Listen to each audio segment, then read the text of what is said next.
So, Bob, we have a new merch item that the listeners can buy, and I just unveiled it to you. It is a shirt, and I suppose you can get a mug and all the other various things. And the merch is Everybody Loves Bob. Yeah. How do you feel about it? I think it's a riot. It's really funny. I kind of want to wear it and think I shouldn't at the same time. Well, as I was telling you, I think you are the perfect person that would be able to pull off a shirt like this because no one thinks of you as being narcissistic. And also, you like a good joke shirt. I do. Yeah. So I think you can wear your own shirt that says Everybody Loves Bob. I wonder what Colleen's going to say. Jealous, probably. All right. Emails. Patron May says, I noticed that I am unable to let go and just enjoy myself in a sexual setting. I feel uncomfortable being that vulnerable. I feel uncomfortable that someone cares for my pleasure. I feel uncomfortable receiving the pleasure of being focused on. Any advice on that? Thank you so much. And by the way, these were all the questions that were submitted to you, Bob. Oh, right. What sort of answer do you have to that? I can relate. Sexual pleasure is like really conspicuous consumption, like there it is, center stage, right between you and whoever you're with, and makes me very self-conscious too. I wish I had good advice. I actually don't. Have you ever had that feeling where you were able to conspicuously consume? What was it? Conspicuous consumption? Yeah. Yeah. Have you ever had that feeling where you're actually indulging? Yeah, usually if I'm drunk, that helps. And maybe in my earliest, days, my early 20s or whatever, I probably didn't have as calcified an attitude, privilege of youth. And, I'm 56 now, so my body works the way it works. And so I have, though I'd say that that's been not the lion's share of that part of my life. Mm-hmm. Yeah. Mm-hmm. What path, because you think about this and you work on it. I do. So what path forward do you see? I wish I could say for me, it's a tough nut to crack. So to speak. So right. So, I noticed that my own therapy, which is focused a lot on paying attention to how I feel and what I want, is useful. But it hasn't, at this point, produced a direct result in my erotic life. I really actually don't have any advice for this person. I'm kind of curious what you would say. Well, it's the same advice generally that I would give regarding a sense of self in general, in that it is anxiety-provoking and also difficult. Even if you could overcome your fear of consuming conspicuously, there's still the matter of actually connecting with one's self and one's needs and one's emotions, one's desires, just in and of itself. Because when one is abused, even in one's mind, to go to what you want is a threat. It's not where the threat would occur, it's how the threat would begin. You would first notice you had a feeling, then you would want to act on it, maybe spontaneously, then you'd be slapped across the face as you expressed it on your face or verbally or something. So even just noticing that you have a feeling can be hard for people sexually and otherwise. Plus, you have the added problem of a massively sex-negative culture that makes it very difficult for people in your shoes to be able to progress. It's one thing to overcome the barriers occasionally to express, hey, can you hand me the remote? That sort of thing. Mm-hmm. It's another thing for anybody, regardless, the most well-raised person on the planet, that had the best parents ever in our society in the United States, will still have a hard time asking for whatever sort of version of the remote sexually that we can think of, And so it's rough. And I think that it's just a matter of safety and practice and talking and like with the remote, you're in bed, your wife has the remote to the TV on her nightstand. You have an impulse to get the remote, and normally you would get out of bed, walk around the bed, get the remote. But it's hard for you to just lay there and ask her for the remote, even though she's just reading a book. You know? So how do you achieve that? Well, you notice, and then you put the fear and anxiety in its place, so to speak. You look at the anxiety and say, that's so irrational. There's no rationality. I feel it intensely, but there's no rationality to it. But I'm going to push past the fear, and I'm going to ask for the remote. She's going to give me the remote, and I will have one more tick in the column of it's okay to feel my feelings and to ask for things. To begin to counterbalance my formative years of learning in which it was the opposite. It's the same with sex. Today during sex, I'm definitely going to ask for something, even though in the moment I'm going to feel deeply afraid. But I'm going to put that fear in its place, and I'm going to try to absorb the moment as a corrective experience. Maybe it'll even ruin sex for that session because I'll break down crying or something. But it's worth it overall because that's true. My partner would rather have that happen, honestly, than going through the motions to please me the entire time, Right. So, it's not easy, of course. I think a lot of people will just deprioritize the whole thing in lieu of other priorities like passing the remote or can you acknowledge I have a feeling? Those often can be, I get the feeling that's kind of your situation. Yeah. Because, sex is important, but for a lot of people, there are more fundamental day-to-day, minute-to-minute things like passing the remote or this is what I want to have for dinner or can I have a hug? These fundamental things are perhaps a higher priority. Which sucks, but... Agreed. Yeah. My old supervisor, David Taylor, he's passed away now. When he was 60, he came out. He's been married twice. First wife died, second wife. He ended up splitting up with her when he was a little more than 60 because he's gay. And he hired someone called a sacred intimate, which was like someone to help him practice sex. And he worked with that person for almost a year, I think, to just become comfortable with, his sexuality, and then proceeded to have a lot of sex before he passed. And seemed very happy about it. I was delighted from the 50, watching from the sidelines. Yeah. Do you think it's okay that you mentioned his full name? I think it's okay. I don't just make it. It sounds like it, but I just want to make sure that. Yeah, I think it'd be okay with him. He wasn't particularly. I think it would be okay. Yeah. So the sexual intimate had sex with him. Yeah, sacred intimate. Yeah. As a transition or as a form of help. Right. Yeah. What traditionally people used to think was sex therapy. I think actually sex therapy might have even been that a long time ago, decades ago. Right. Where the therapist would have sex with the client. Yeah. Wasn't there a movie with the woman from Mad About You? Yeah, Helen Hunt. Was that called Sex Therapy or something? No, that was a lovely film. Did you watch it? I think, right. He had a disability in which he was paralyzed, I believe. Yeah. And great actor, that guy. He shows up in so many things. John something. I agree. He shows up in a lot of things. He has really such a genuine, realness, He plays the absolute mean guy in Winter's Bone. Remember Winter's Bone with... he's the leader of the cult. Yeah, exactly.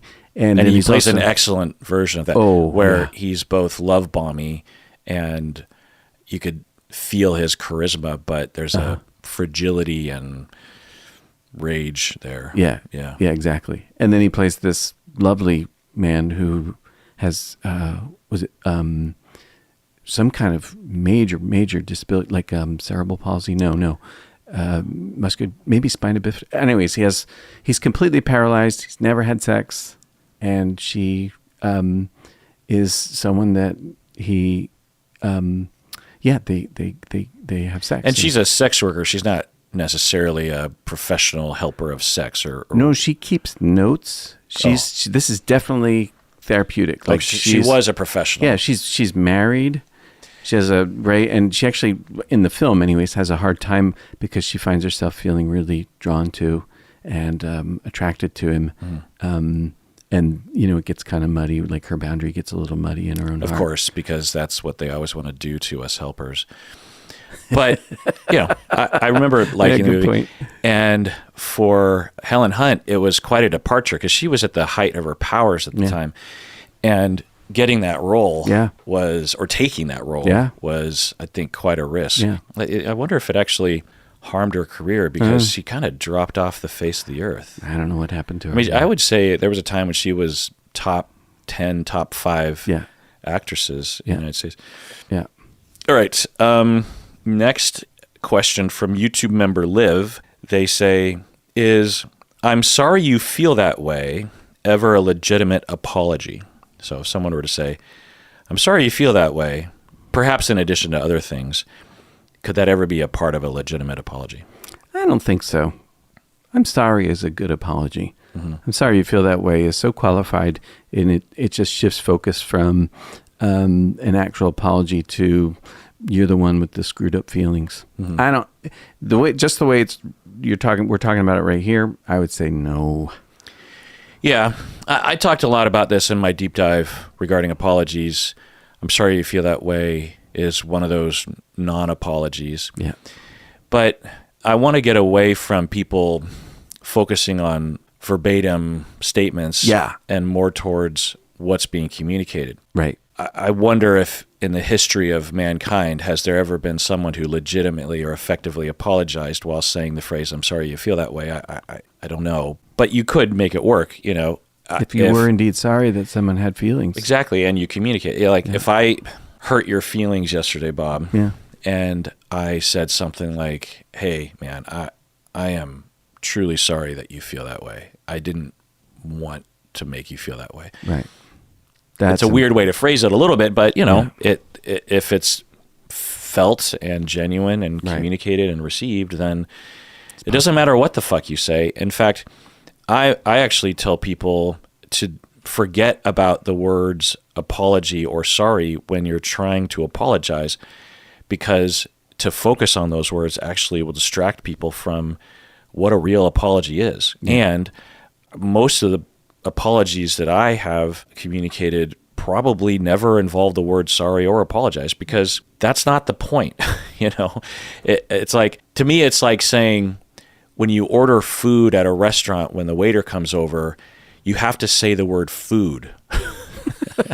You don't have to. There's a lot of things that go into communicating something to and also an apology isn't just saying something, it's demonstrating something. Yeah.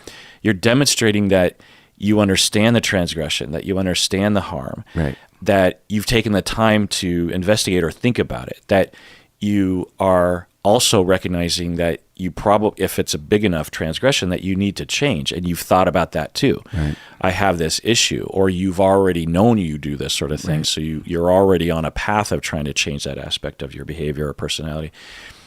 Demonstrating that is what an effective, and I say effective meaning that other people will say, yeah, I think I'm satisfied with that apology and or forgive. And so anyway, let's take a break. We'll get back. More fast questions for Bob. What do you say? Right on.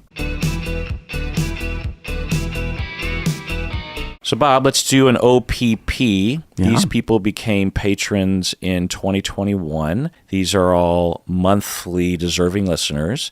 We have Gwendolyn from Indianapolis, Indiana. Kristen from Itasca, Illinois. We have Portia, probably, from Johannesburg, South Africa. Wow. I'm realizing that I sorted this list by the town name. So we were in the I's and the J's, and now we're in the K's. Bailey from Kingston, Ontario. There's a Kingston, Washington, across the water. Kristen from Lakewood, Ohio. Thomas from Lincoln, Nebraska. Marta from Madison, Wisconsin. Christy from Madison, Alabama. Whoa. That's a twist. And Irian from Marietta, Georgia. Ha from Melbourne, Australia. Giselle from Miami, Florida. Pauline from Mission, Texas. Sophia from Niagara Falls, Ontario. I wonder if that's near Niagara Falls. I imagine. Hefty from Owens Crossroads, Alabama. Elsa from Philadelphia. Hey. Thank you so much for being a patron and staying a patron through thick and thin and having a town name between the letters of I and P. Patron Emily says, do you think VR therapy, virtual reality therapy, is going to be a thing? What could be the risks of it becoming mainstream? Bob, what do you think? Well, what is it exactly? Is it Zoom or is it the other thing? It could be a lot of different things, but virtual reality is, a headset and it's 3D and all that stuff. Well, I heard, I watched a documentary, Alan Alda was the guy narrating it or whatever, about using VR for spider phobia.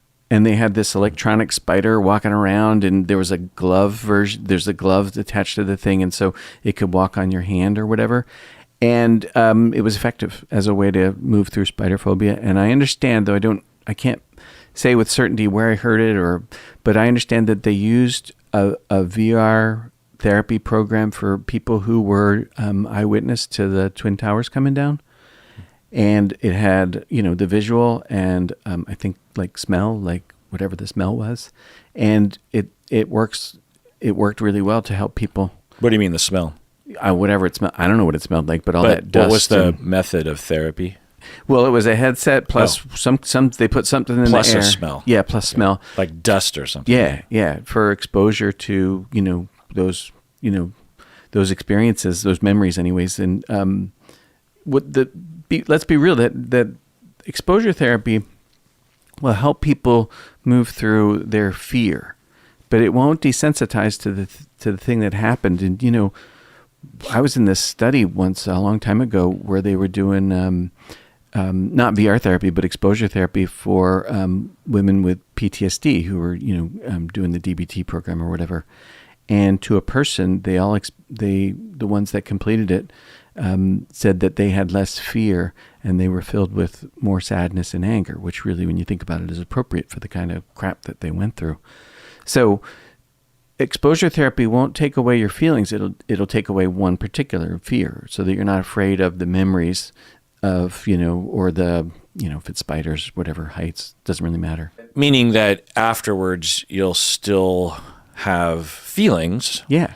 But they won't be excessive and ruin your life. Right, where they cause flashbacks or you have this urge to avoid or, you become numb. Yeah. And in, behaviorist language, desensitization is just that, what we're saying. Yeah. But you're using the word desensitized to mean that it doesn't take away one's humanness. No, if anything, it helps a person connect with. Right. Yeah. I don't think I doubt that could ever be a replacement for good psychotherapy. Mm-hmm. Except, it's useful for specific phobia and PTSD if you can get a program that, anyways. But I don't think it would be a replacement for psychotherapy. Mm-hmm. What do you think? Well, there's been a fair amount of research on this because that's the way our field works. And our program at Antioch was actually a part of a pilot program regarding using VR therapy, or actually it was VR supervision, or I'm trying to remember the exact method. It had something to do with the students, I remember, and I think it was supervision. But it's, of course, going to be a thing, and our first reaction to it as a society, and maybe particularly as clinicians, will tend to be negative. But if I've learned anything from the use of technology in therapy, is that my first reaction to it, or my preference, I don't. If VR is proven to be on average even more effective than in-person therapy, I still won't do it. I can almost guarantee you, because I'm old and I just don't want to, And I suppose if the evidence was overwhelming, then I would, and for particular applications like exposure therapy, for sure, spiders included. But I've treated people with phobias effectively without VR. Yeah. You can find videos that will absolutely provoke the necessary exposure in a client in session and out. Yeah. Or with spiders particularly, you could have plastic spiders, or just thinking about, there's a lot. You don't need VR. No, there's simple ways to do it. Right. But could it be an effective way? Like with heights, for example, it might be hard to create a situation that was safe enough. It's all about transition. So for someone with a fear of heights, like you did to yourself, Bob, you eventually were on a bridge just looking over the edge, right, and habituating to that feeling or that stimulus, so that your body just becomes used to it, and thus you don't have a panic whenever you think about being in high places. But you didn't just go to the bridge the first, foray into exposure therapy. No. I'm guessing at first you visualized it. I remember another time you got on top of your roof. 10 days. Which is not as far of a drop. Nope. Your house was a one-story house with a basement? Two-story. A typical kind of Seattle Ballard house with a A-frame roof kind of thing. And, a little harrowing. Eventually, you're on the side of a cliff at Snake Ridge. Rattlesnake Ridge on Squamish Pass, east of Seattle in the mountains. And that is quite possibly, aside from the Grand Canyon, I can't think of another cliff face that is more terrifying. My hands and there's no railing. No. You could literally walk off the edge. It makes me wonder if people have, just thinking let's go over here and then just topple over. It makes my hands sweat just thinking about it. Oof. But so with VR, might it be something like with heights that you use? I would imagine that would be pretty intense because, have you ever done VR under some? So there's a VR game some kind of application that it'll have you walk this plank, and there's a lot of hilarious videos of people who aren't really familiar with how technology, probably older people. Yeah.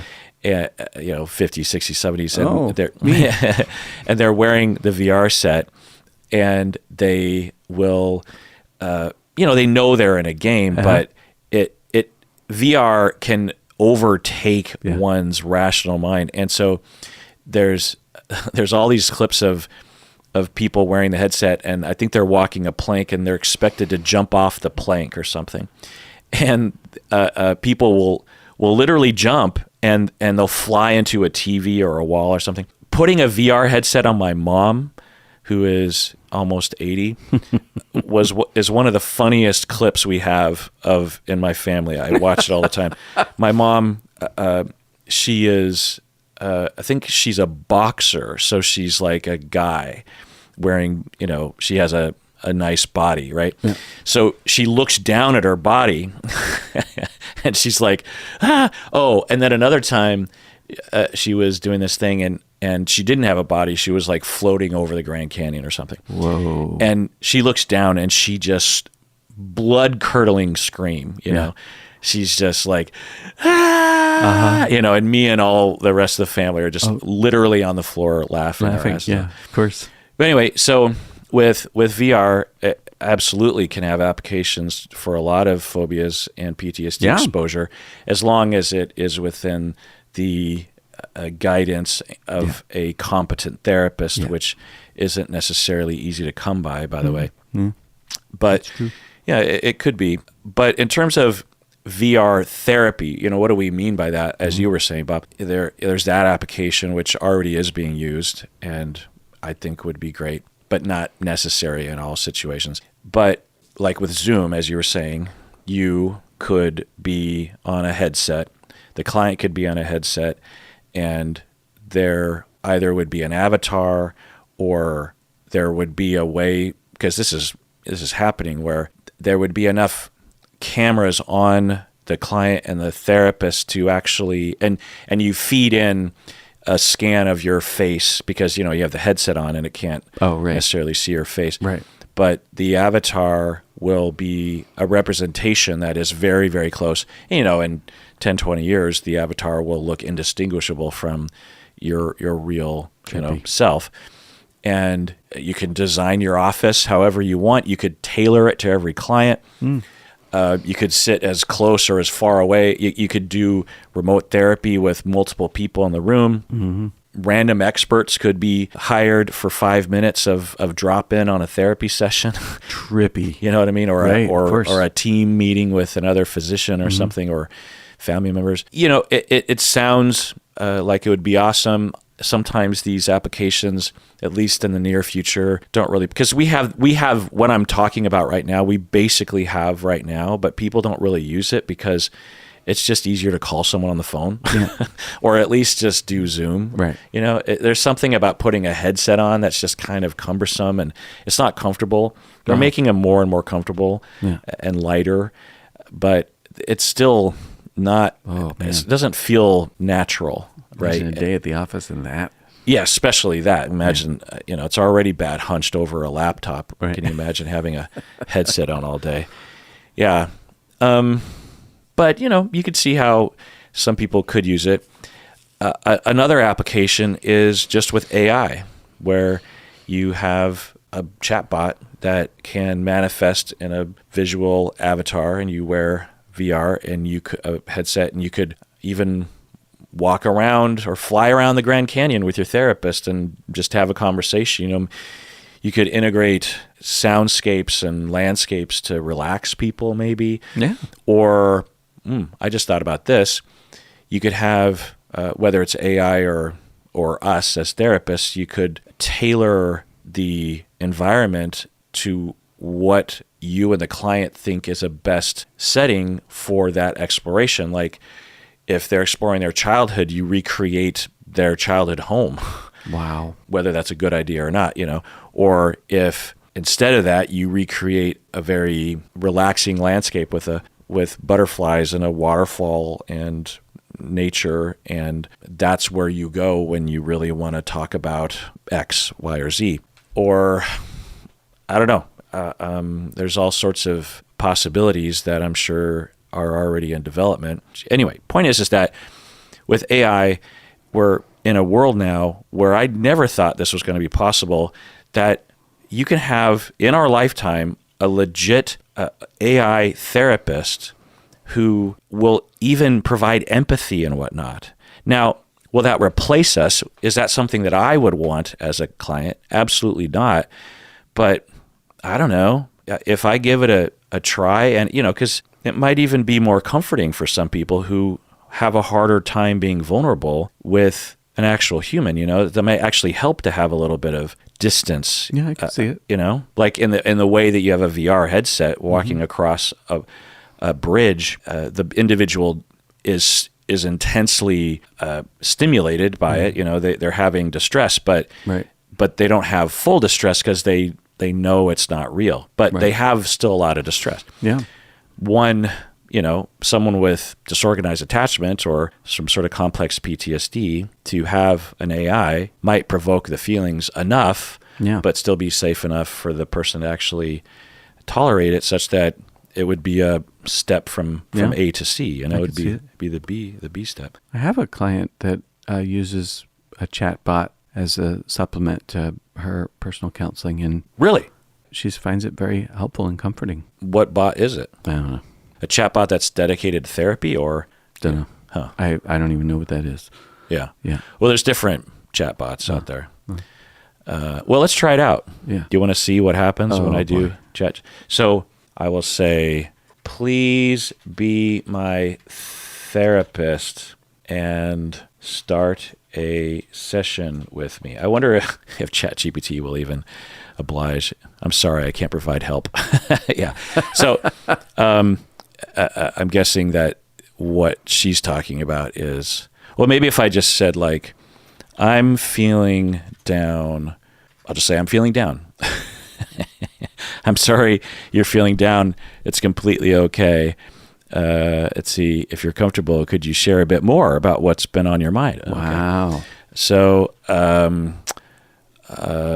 I feel like I'm working too much. I'll try to make it as genuine as possible. I'm not actually feeling down, but I do feel like I'm working too much. Feeling like you're working too much can be overwhelming and may contribute. So if I decided to really internalize this, and really try to sit with it, I could see it being at least a reminder of centering myself. Or doesn't look like it'd hurt you. Yeah, and then it gives me a bullet point of things: set boundaries, take breaks, prioritize self-care, learn to say no, blah, blah, blah, if you're feeling overwhelmed. And then I'll say, but what if it's hard for me to deal with my anxiety about the ups and downs of self-employment income? Let's see. Dealing with the ups and downs of self-employment income can indeed be challenging and may contribute to anxiety. Here are some strategies. Can you instead give me some more empathy? I'm sorry to hear that you're feeling anxious about the uncertainties. It's completely understandable that the fluctuations in income can bring about stress and concern. The journey of self-employment can often involves unique challenges. It's okay to acknowledge these feelings and recognize the effort and dedication. You can see a therapist typing this out. Saying this sort of thing anyways, yeah. It's not super personal to me, but you can imagine a chatbot, if it was designed to kind of keep track of the client, that they would throw little bits in like we were talking about 3 days ago, you told me about how you love your wife. What does she have to say about it? I don't know. Yeah. Like, it wouldn't be that hard and I suppose you have to hand yourself over to it, right? Yeah. Because if I'm not really used to that, but you could see some people wanting to in a pinch, and also you could see younger people acclimating to this kind of thing and being okay with it. So, Emily, you ask, could there be risks of it becoming mainstream? What do you think? Probably, but maybe that's a ways down the road. Mm-hmm. But not that far. 15 years? No, that's what I used to think, or longer. It's here now. Yeah. Your client is currently using AI as an adjunct to you. Oh, I thought they meant the VR bit. Oh, right. Yeah. Well, VR therapy is like saying Zoom therapy, because you can do all forms of therapy over Zoom or phone or VR. So I assume we're talking about AI VR. I don't know. Anyway, are there risks? Yeah, there's all sorts of risks, I think. But I'm an old person, and my what year did you become a curmudgeon? my old self says that we're heading further and further into the danger zone of loneliness and disconnection and reliance on technology, and I'm not a fan. And if there's one thing that I would want to preserve, at least in my lifetime, it's at the very least we can have therapy be fucking genuine and real.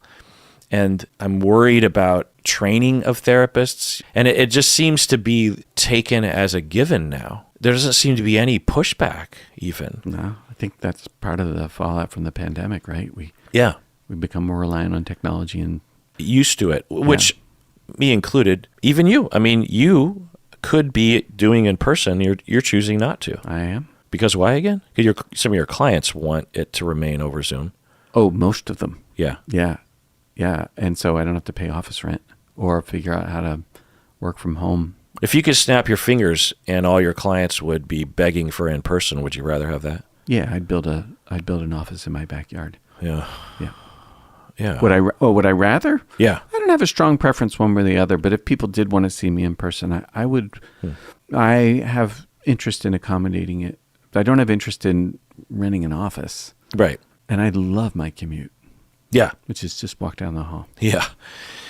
Huh. Which is one of the main reasons people want like the Zoom, is because they don't have to drive. They don't have to, I think we try to cram more shit in. That's the way Americans are. Oh, can I get more? Can I wring more out of this time? And, oh, I can go to therapy without having to leave my home. Great, because that's it's an hour round trip just in the car. Right. Or more. Yeah. Right. know. Or more. Yeah. With parking and making sure you're there on time. I have a couple that live in Olympia. Yeah. Yeah. I mean, Olympia's, 90 minutes south, right? Mm-hmm. Yeah. And that's if traffic is good. Right. Oftentimes it isn't, so. Yeah. Yeah. Yeah, like if they came to see you in person, I would guess they would probably leave 2.5 hours before the appointment time just to make sure. Just to make sure, yeah. And then, you're looking at, it's a 5-6 hour. Right. But on the upside, the couple's in the car on the way up, you chat, you listen to music, Yep. you go to lunch, you make a day of it, rather than wringing every bit of productivity out of a day so that we can live in a capitalistic society in which I worry about the ups and downs of self-employment income. But hearing you say that, and you've said this before, because I don't know, because my practice is so small that I just don't really know, and I haven't had a new client in so long, years and years, really. So I can't really evaluate it because the clients that I do see remotely, I know them so well from so many years prior to the pandemic of in person. It just, I don't know what it's like. And so to hear you say that, it tells me that it's probably fine and that I'm just being a old fuddy-duddy. We're all resistant to change.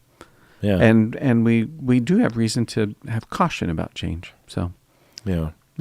Bottom line, I just hope that everyone is able to recognize and meet their needs for connection, attachment, love, genuineness, the messiness of life, plus some of the randomness that happens when we have to do things that on paper, at least to a capitalistic society, is inconvenient, like commuting to an appointment. Yeah.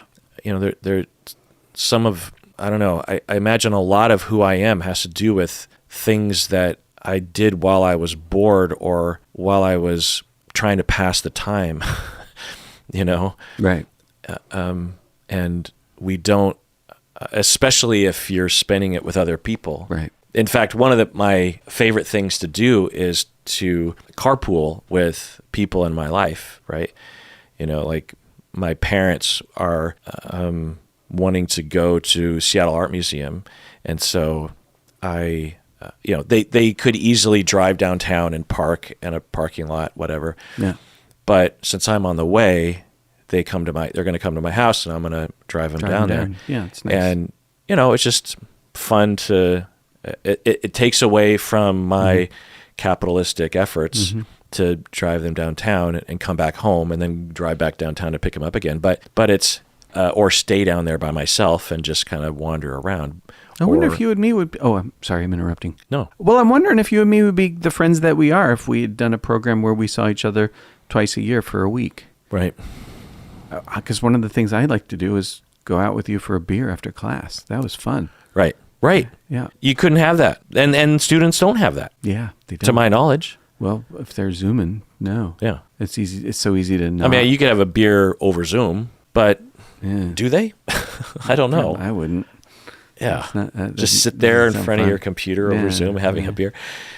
But I don't know. Maybe young people, maybe they do connect that way. I don't know. Maybe. Anyway, let's take a break. Yep. We'll get back. More questions. Okay, Bob, let's do another OPP. Whoa. I'm sort of behind in my OPPs. So these people became patrons back in 2021, and these are also monthly deserving listeners. What letters? P to T. Right on. Of the cities. We have Data from Portland, Oregon, Sarah from Portland, Oregon, Agnes from Latvia. I don't know how to pronounce this because it's a bunch of, it's N-E-A with the little circle above it. I don't know what that sound is. I don't know. And then a 3/4, and then the letter A. So Well, cool. But they're from the Netherlands, so I'm guessing it's probably some letter that just doesn't translate into English letters or something. Yeah. Sorry about that. Tasha from San Diego. A bunch of people from San Diego. Tasha, Maury, and Karen. Katie from San Francisco. Dana from Sanger, Texas. Amy from Santa Clara, California. Zhao Yu from Saskatoon, Alberta. Mark Zapan from Seattle. Deanna from Seattle. B.W. from Smyrna, Georgia. Ned from Tacoma, Washington. Jake from Taipei City, Taiwan. Kirsty from Estonia. And Elizabeth from Toronto. Thank you for being a patron and staying a patron all of this time. Seriously. Okay. Next question from patron Caleb. They say, how can you tell the difference between bipolar and general depression? I'm on Effexor, and I read that it may not be good if I'm bipolar. So how do you tell the difference between bipolar and general depression? I'm on Effexor, and I read it's not good for bipolar. I'm pretty confident my mother is, though I think I'm pretty sure my mother is what? I'm guessing bipolar. Yeah. Though I know not to armchair diagnose. Her mood swings are quite rapid. Mine are longer lasting, like bipolar 2 perhaps. Bob, what do you think? Well, whatever we say here will not be a substitute for, finding someone to, look into your situation personally, a prescriber or psychiatrist or somebody.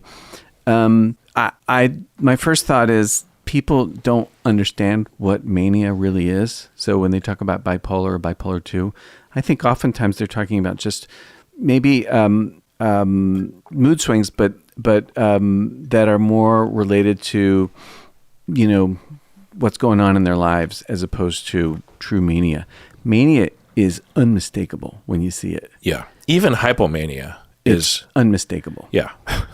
So it almost always looks the same. I mean, it may or may not have psychosis, but yeah, it's always very particular. Yeah, it is. And so when I used to work with bipolar folk, I mean, up for days at a time because they can't sleep, can't slow down, can't sit still. Oftentimes impulsive behaviors like well outside of what they might do when they're compensated, when they're not in mania. Very talkative. Really talkative. Sometimes I remember one person really belligerent when they were manic, and another person who couldn't talk because. And we're not talking just irritability. No. Or even just rage. No. We're talking like irrational anger. Like because it all generates from this place where their brain is such that they believe essentially that they rule the world. They're not necessarily narcissistic, but no, not at all. But they think that it's an exaggeration of a good mood for people who don't have bipolar, where you just feel like you can take on the world. You go to this store and normally you wouldn't chat with the cashier, but today, you have a little banter and you just feel like even if it doesn't go well, you walk away just like, hey, sometimes life doesn't go amazingly, and I just love the world, and you times that times 100, and you're going to get some odd behavior. So times 100. Like this one client had entered into mania and walked into a restaurant and decided to order a bunch of stuff, and was talking to all the workers there. Would just wander into the kitchen and say, oh my God, your food, I have some ideas about how you could improve things. But pleasant, and people are kind of confused. And then, sure. And then he's just, at a certain point, he's just like, I actually don't have the money to pay for this, but I'll totally get you because I'm working on this investment. I'm going to I'll pay you 10 times over. And he believed it to be true. He believed it. He wasn't. Nope. He wasn't trying to scam. No. He believed that he was going to make billions of dollars with this new idea and these new connections that he had made earlier that day. Yeah. And he did not have the money and loved everyone in this restaurant intensely. And when they said, sorry, but that you can't do that. We're going to call the police if you just walk out of here. And that made him very irate because he was like, what are you talking about? Right. I'm going to be do you know who I am? Do you know who I've talked to? Whoa. You know, it's not rage necessarily, but their mindset is such that when it doesn't gel with the world around them, then they get upset because they're absolutely sure that things are going to work out. And of course, if they're psychotic slightly, they might start hallucinating and having delusions and might literally think that they're Elon Musk or whatever. Right. And it's very particular. It's not just being angry. It's not being rageful. Nope. It's not being in a good mood or energetic or impulsive. It has a particular presentation. So yeah, I agree that with everything that you were saying, it's just like, if I guess it's possible that someone, you know, Caleb and or their mom might have mania in the way that we're talking about right now. Sure. But usually when we get these kinds of questions, again, they need to be evaluated by a professional. But unless it's unmistakable, and if people are like, you know, sometimes I wonder if I have bipolar, you know, it's like they definitely know they have depression. And they're like, yeah, you know, sometimes I kind of wonder if I've got bipolar. No one with bipolar kind of wonders if they have bipolar. Even bipolar too. Yeah. But you go on TikTok and the internet and you're going to get misled because people will literally post. I would venture to say 99% of the content on TikTok, or maybe 90% of the content on TikTok about bipolar, is a bunch of idiots saying, with some song in the background, and then the title will be, you know you're bipolar when, and then... What is this, like a joke? And then, oh yeah. Oh my God. Have you looked at TikTok? No. And then, but they think they're educating. I don't know. Oh man. And then the person will be dancing as they are, you know, and the video is sped up and they're cleaning the kitchen at 3 a.m. or something. Yeah. And they'll be communicating that that's a slam dunk indication that you have bipolar, and they're proud of it, and it's a funny thing. Oh, the people I've met that have bipolar are not happy about it in the least. No. Mania is hypomania can be very enjoyable, low grade hypomania. Low grade, yeah. But mania absolutely ruins people's lives. Oof. Yeah. So with regard to effects, though, some of the antidepressants are activating, and if you use them without a mood stabilizer, you do run the risk of inducing mania. So it is a reasonable question to check. Like, but you know, talking with your professionals. Talk to your peeps, whoever they are. Yeah. It's funny, as I laid out that hypothetical TikTok, I almost guarantee you there's a TikTok. There's probably a dozen TikToks that are exactly as I just described it. Patron Audrey. I'm shaking my head. Yeah. Patron Audrey says, I'm wondering what you would suggest for people who say therapy doesn't work for them. It's hard for me to imagine, and I've been curious about that recently. What types of people are not suited for therapy? And furthermore, what alternatives to therapy would get them to healthier places in their lives? Wow. That's a big one.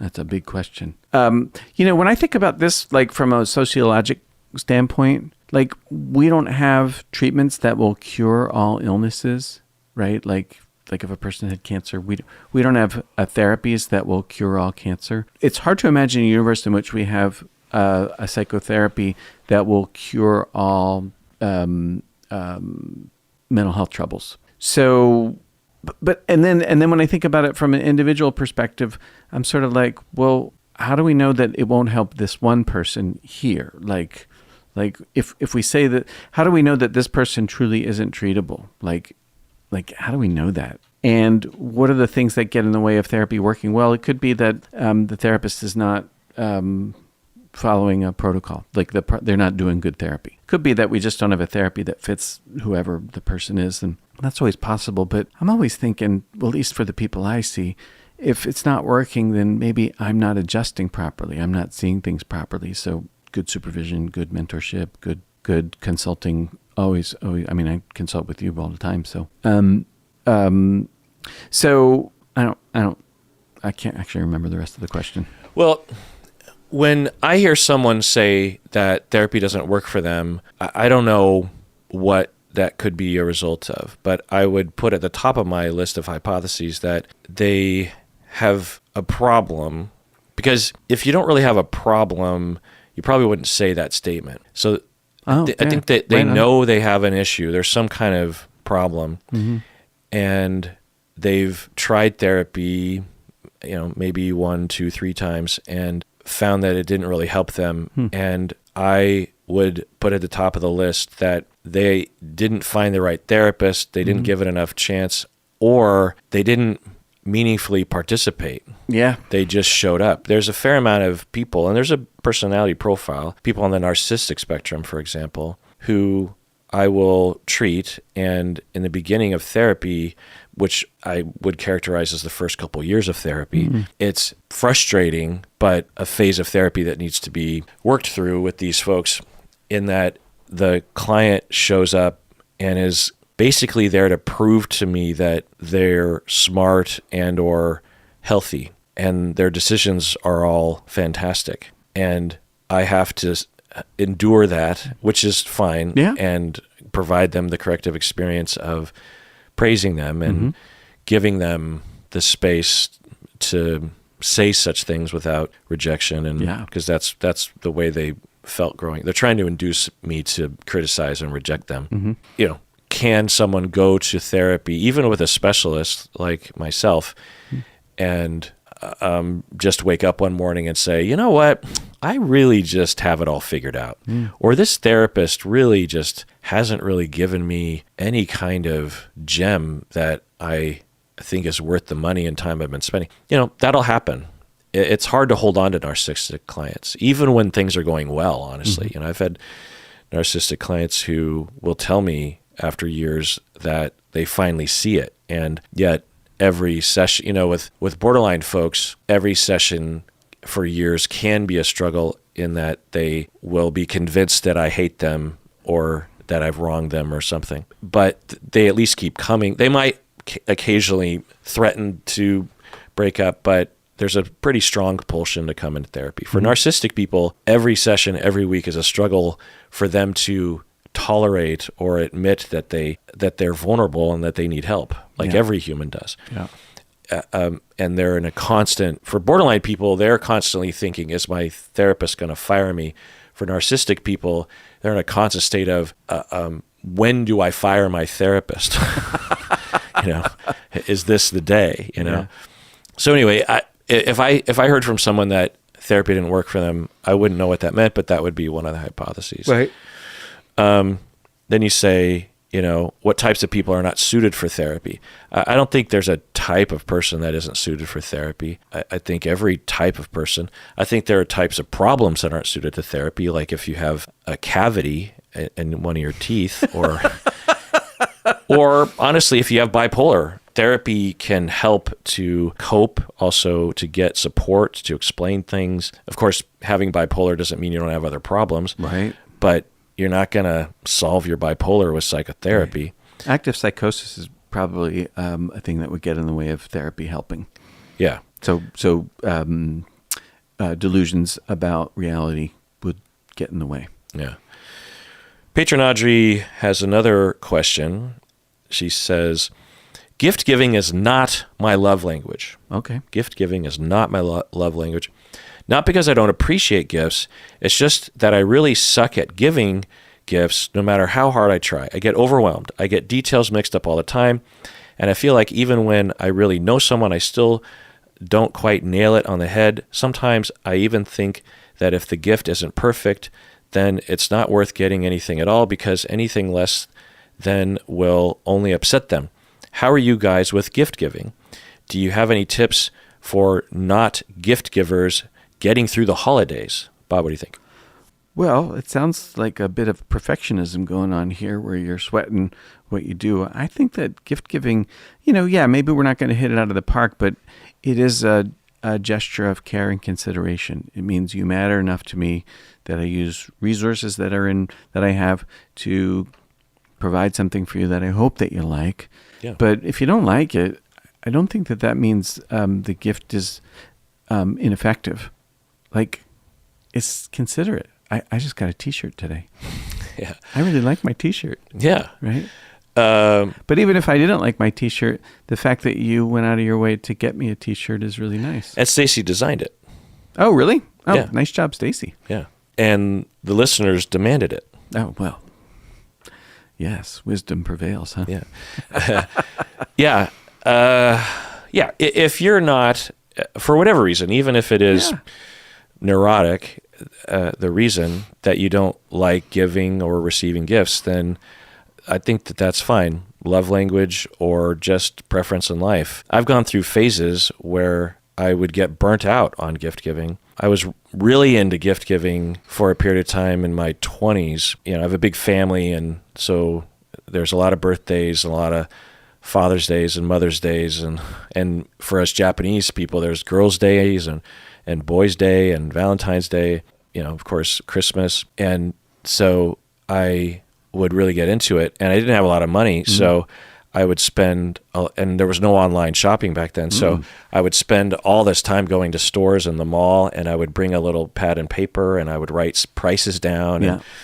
But as, like I was saying earlier, in terms of, you know, human life occurs in the moments that we don't necessarily think life is happening.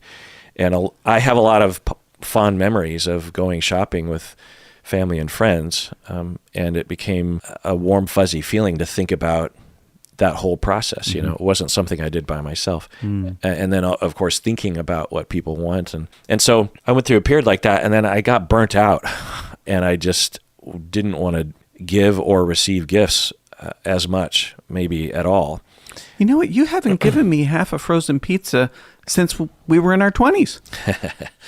But I think I brought one over here last year. You did. Ah, delicious. Yeah, was Stacy out of town or something, and you came over, we played cards. And back in the day, Bob and I would come home after going out, and I would throw in a frozen pizza into my oven. Red Baron 4 cheese. Oh, is that what it was? Oh, yum. And would I put Tabasco sauce on it. Yeah. And we'd eat it. And so delicious. I guess you burned out on giving me pizza. But then I got kind of back into it. And so I think it's fine. You know, it's just a matter of telling people, and also giving people who love to give gifts some way of loving you as a replacement. My mom loves to give gifts, and so when I went through this time, I had to. But me and my mom have a good relationship anyway, so it's not like it threatened it that much. Plus, anyway. Point is that's fine. But yeah, as Bob said, it sounds more like some trauma has occurred around gift giving, whether it's specifically gift giving or just you, I don't know, giving anything, emotion or time or whatever. Something happened where you were criticized or attacked or rejected because of what you gave. And now you're very worried about it. That, you know, what typically really works on people is consideration. Yeah. It's not the gift. It's, oh, you think about me, you care, or you listen to me. You know, those kind of gifts that people notice. Like, I remember 6 months ago, you said you like this thing, and so I thought maybe you would like this thing. Right. And, you know, when I get gifts like that, and even if it's not really what I want, it's touching. That's the main gift, you know. Yeah. Nice. One more question here, Bob. Anonymous patron from Chicago says, "Hi, Bob and Kirk. I am currently experiencing an issue around attachment with my primary therapist." By the way, we got a lot of questions on the survey in this camp. Yeah. So essentially, people who are preoccupied or borderline or somewhere in this camp, they are going to their therapist, and they have a lot of worries about being too attached. They have a lot of worries, does my therapist actually really like me? I find myself to be obsessed with how my therapist sees me, or worried that my therapist is going to reject me. Am I codependent? Am I too attached? How do I cope with the feelings in between sessions? One person said, I bring it up to my therapist and we do talk about it, but I still feel massively insecure. So what do you tell those folks? Keep at it. Of course you do. Me too, by the way. It's the topic of conversation pretty much every Tuesday between the hours of 9 and 10 when I go to therapy, as we talk about our relationship. And a moment of reassurance or a moment of peace with that doesn't necessarily mean that does not mean for me anyways, that that will last forever and ever and, problems all solved. It doesn't. We get to chip away.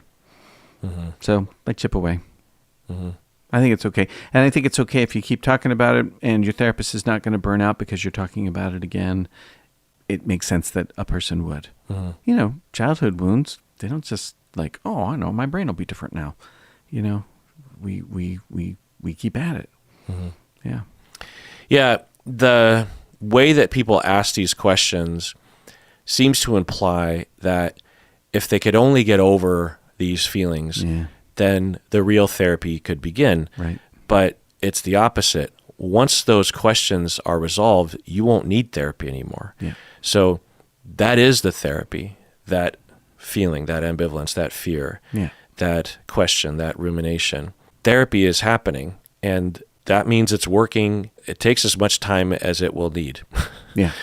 Whether it's a month or 5 years, that's just as long as it's going to take. And that means you're in, it's sort of like going to the dentist and saying, if I could just get their hands out of my mouth, they could finally fix my cavity. It's like, no, that yes, it's annoying to have people's hands in your mouth, but that's fixing your cavity. Yeah. It'd be, for these people, it's like, if I could only just not be ruminating, or if I could only just not worry about if I'm too attached, or if my therapist is, these are nuisance feelings, and there's no way around it. It's a basic self-denial, which sounds like just somebody's safety strategy. What do you mean? If my safety strategy is to deny my feelings and see them as an inconvenience, or as myself as an inconvenience to others, then as long as I'm doing that, that's my safe place. My safe place is to be, let's not be obtrusive. Let's just stay back. Oh, nope, I can't worry about that. Or no, I can't get too connected. And if I'm worried about that, I've got to get my act together because obviously I'm too worried about that. And that actually is the strategy that a person would learn to stay safe, to be invisible. It's like an attack of your own, an attack on self. I always think of it as a substitute for the attacks that I used to suffer from, my folks or whatever. But when what do you mean? Preemptive strike, like if I'm down on me, then I can avoid my dad's wrath. Would that work when you were young? No, he was unpredictably wrathful no matter what. But that's what a kid does. The kid blames himself. So the idea that I've got to get my act together is another way to blame myself. Why do I got to get my act together? Like, what does that even mean? And why can't I just be this way? Even though this way is whatever this way is, I might say I'm weird or whatever. Well, yeah, everybody's weird, and so to me, if a person is saying, "Why can't I get these feelings under control?" they're having trouble with accepting that these feelings do indeed exist. And when I think about that, I think that there's a 4-year-old inside who is needing our attention and care, and you get to turn towards or away. And what you don't get to do is to decide when that part of you is satisfied. What do you mean? That one is that part of you is satisfied when it's satisfied and not a minute before. And so if it's 1 month or 5 years or 15, or you chip away for the rest of your days, then what else would you do? You chip away. But the last thing a 4-year would need is somebody to say, wipe that look off your face, or I'll wipe it off for you. Like, that's not. It's kind of what they're doing to themselves, right? It's what they do to themselves, right. And they probably learned it when they were 1 or 2 or whenever. Anything less than patience and compassion is just a recapitulation of the same bullshit. So keep at it, and let it take as long as it takes. And if you're insecure, then fuck it, be insecure. If you're worried, then fuck it, be worried. Did DBT have anything to say specifically to that feeling for people who are preoccupied and or borderline, who are preoccupied with their therapist not actually caring about them? Not that I recall, though I'm not an expert on individual DBT therapy. Though I do. But in the class, there wasn't anything. Well, what was directly related. not directly, but we did talk very specifically and purposefully, intentionally on acceptance, including acceptance of self. So they wouldn't necessarily put it in terms of attachment language, which I think is probably a mistake. But the concept of acceptance is it's one of the cornerstones of DBT. Mm-hmm. I just don't think it's very specific. Right. Yeah. So being specific about it's okay to accept yourself, like actually that's necessary. That's one of the things that attachment therapists are more likely to do, is to have an intentional focus on that and with that kind of language. All right, Bob. Well, we got some good questions in there. I want to circle back very briefly on something that I didn't. I just want to comment on, and I'm sure this is another old man thing.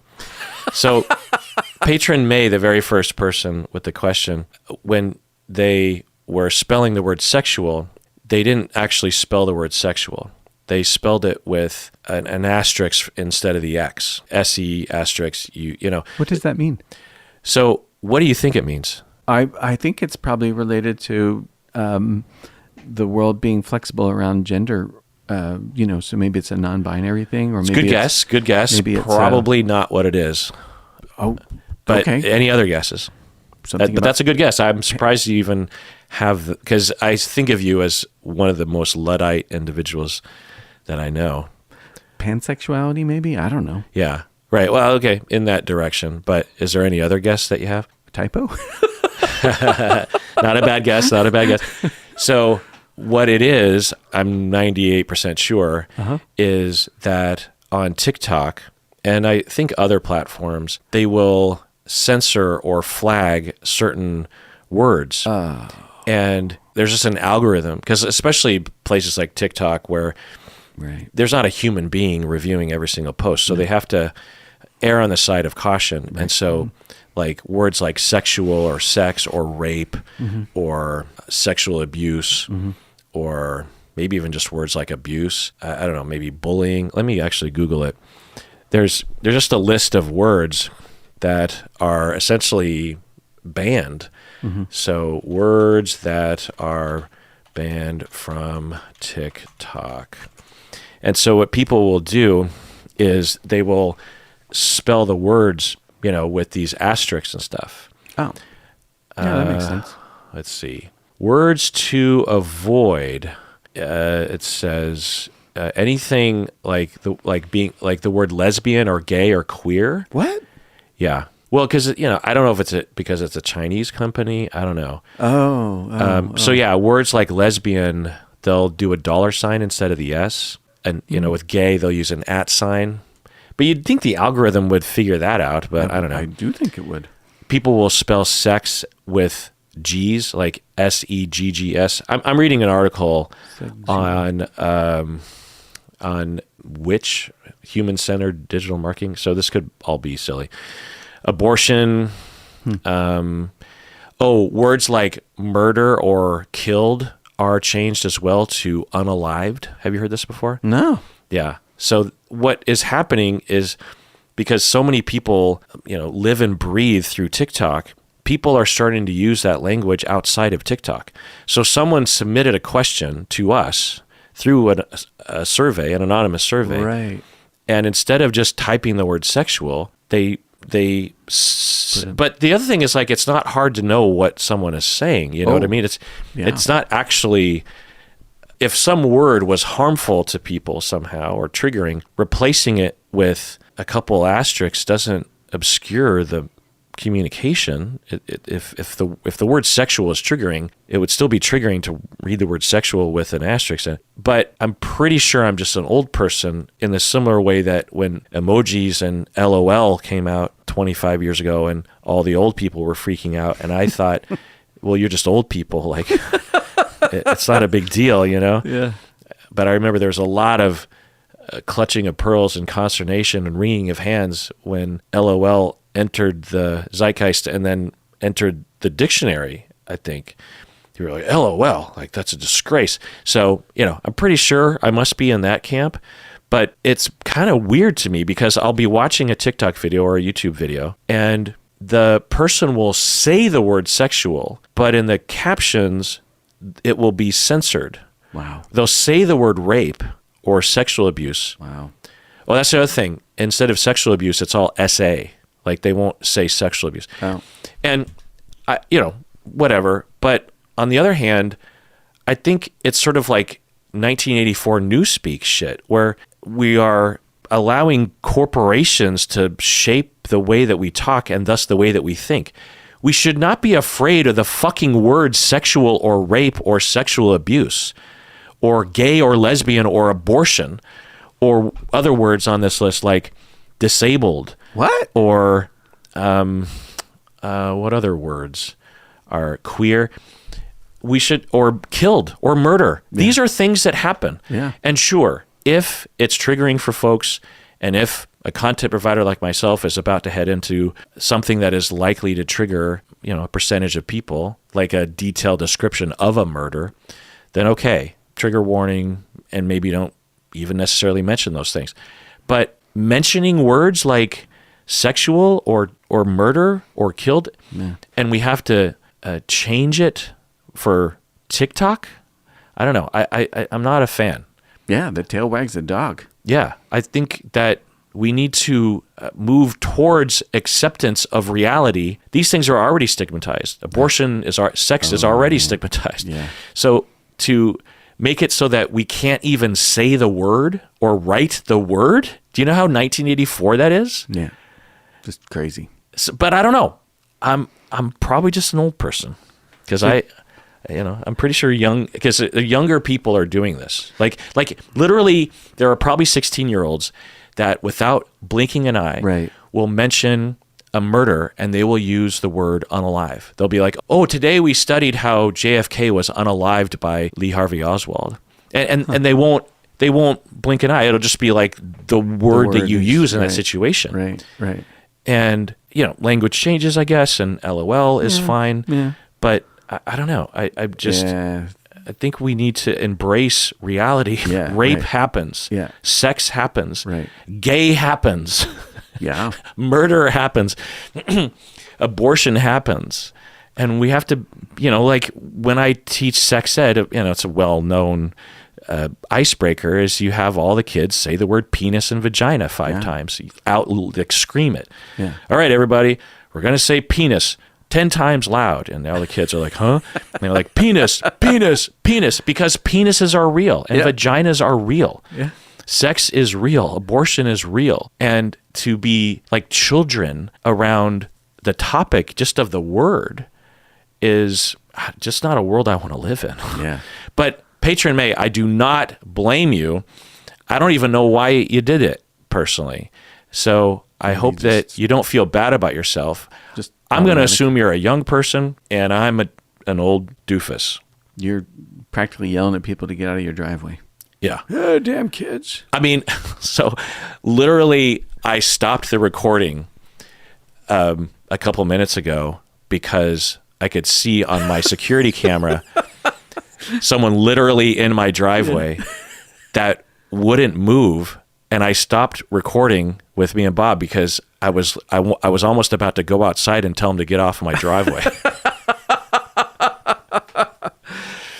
Because just so people know, it was an Amazon delivery guy, and whenever they deliver, they always take a picture to prove that they delivered it. Right.